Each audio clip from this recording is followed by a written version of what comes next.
Non ce l'ha fatta l'Olimpica Akragas a battere il Salemi, partita giocata in trasferta per la squadra di Giovanni Falsone. Era quello che già si pensava prima della partita, il Salemi è una squadra forte e strutturata, con esperienza in campo, cosa che ancora manca alla neosquadra agrigentina. Sono tre le reti segnate dal Salemi, il punteggio è finito per 3-1.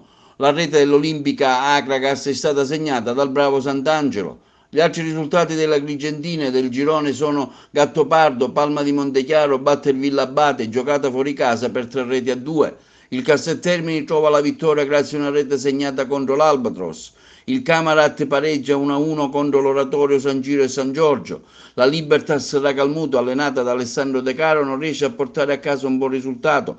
Perde tra le mura amiche, incassando ben 3 reti contro la squadra Don Carlo di Misilmeri, allenata da Giuseppe Tuminia. La classifica della promozione Girone A alla quinta giornata vede in testa il Salemme e il Monreale con 12 punti, il Misilmeri, Albatros e l'Oratorio San Giro e Giorgio con 10 punti, il Casteltermini con 9, l'Olimpica Acragas con 8, quindi il Partinico e il Balestrate con 7 punti, Gattopardo Parma di Montechiaro 6 punti, Libertas da Calmuto, Camarat 4 punti, Vallelunga e Castelvetrano, Borgonuovo e Villabate con 3 punti. Sentiamo intanto ai microfoni di Tonino Butera un commento alla partita degli allenatori del Libertas Racalmuto e del Don Carlo Misilmeri. Mister De Caro, dopo un buon primo tempo, nel secondo tempo la squadra ha un po' ceduto, forse qualche errore di troppo, ma un primo tempo veramente molto buono da parte dei suoi.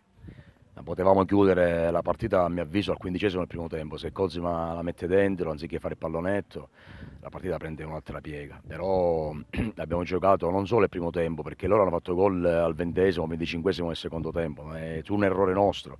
Un rinvio del portiere, la spizzica a Davide, la mette in mezzo e abbiamo preso gol. Poi il secondo gol, avete visto bene, è un fuorigioco madornale che l'arbitro che guarda lì non l'ha segnalato e hanno fatto gol. Poi le varie espulsioni, c'è qualcuno che esce fuori di testa, abbiamo avuto 2 espulsioni in una partita e ogni domenica rincorriamo sempre l'avversario su questo piano, non è possibile. Già siamo ridotti all'osso perché noi abbiamo una squadra che deve salvarsi con ragazzini molto piccoli che non hanno mai fatto campionati e con gli anziani, molti di questi che si allenano poco e niente. Non è una giustificazione da parte mia, però è chiaro che noi abbiamo bisogno di altri elementi. Oggi incontravamo la prima in classifica, una squadra ben organizzata, strutturata bene, sono arrivati in 30 all'1,5, hanno voglia di fare bene. Il primo tempo li abbiamo messi sotto comunque, quello avete visto benissimo, e si può vedere anche dalle immagini televisive, però dobbiamo chiudere le partite. Quando hai un'occasione del genere, se non fai gol, non è facile poi riprenderli. Di Libertas Racalmuto Don Gallo Misilmeri siamo con il tecnico della squadra ospite Giuseppe Tumminia. Mister, un primo tempo equilibrato, poi siete usciti fuori e avete dimostrato di essere una buona squadra.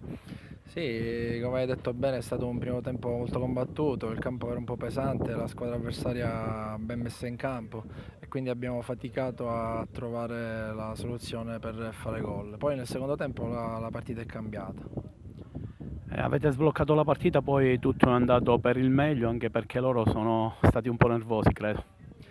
Sì, sì, anche noi siamo stati più bravi ad effettuare 3 passaggi consecutivi, loro si sono alzati un po', si sono aperti e noi siamo ripartiti molto bene e siamo stati bravi a fare gol.